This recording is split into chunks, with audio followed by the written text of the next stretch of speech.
right, get back to Greece here. You know, can it get much worse for the Greeks? I mean, think about the wanting to stay in this European club. Is it really worth it? In other words, could things actually get so bad that they think twice about leaving? Well, for a lot of Greeks, it's already bad, and they can't imagine it getting worse. Now, that's up to debate.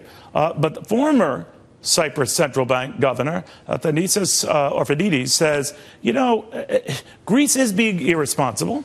And maybe the better part of valor would be for Greece just to get out of a club it had no business being in the first place. He joins us via Skype right now. So you're saying not so much for the Greeks, but for those Europeans trying to keep the Greeks in the fold, it isn't worth it, right? Well, first of all, thanks for having me at the show. It's an incredibly difficult situation, but I'm going to take issue with some of the characterizations you had earlier. I think it's a good idea to look at the euro area as a club. You were right about that. But you are not right that Germany was the only qualified member of this club, and that Germany is actually the part that has been behaving responsibly, whereas Greece isn't. If you go back 5 years ago, when this crisis started, German banks were in dire trouble. The big reason why Greece is in trouble right now is because Germany 5 years ago engineered a so-called bailout for Greece that was really a bailout for German banks. This is how Greece ended up having the debt they have right now, and they're in this mess. So it's a club where what you have is members getting at each other's throat.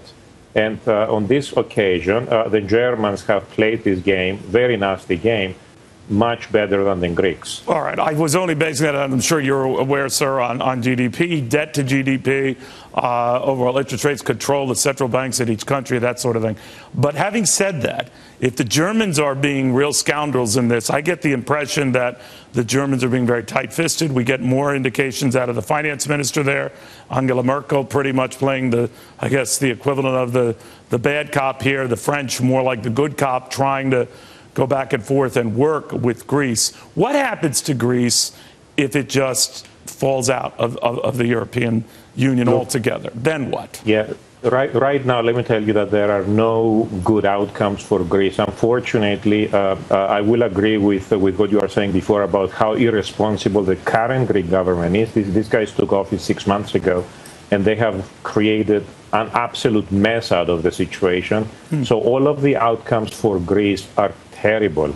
Okay, when you say terrible, sir, and I know we have a slight delay, I apologize for jumping on you there, but when you say terrible, are you saying that things will get worse? I mean, we talk about extremes where there are bread lines, where people go hungry. It could Actually, get much worse. What do you think of that? I'm very worried about that. So let's take the scenario where the current government stays in power and they try to take the country out of the euro. Their banking system is bankrupt, the economy is not functioning, and the government is overspending. They're spending much more money than they have. Gotcha. So what you're going to have is an environment where the government will start printing its own money. They will create high inflation. The public will be in misery because, you know, their savings are gone from the banking system, and the economy has collapsed, and they cannot do anything.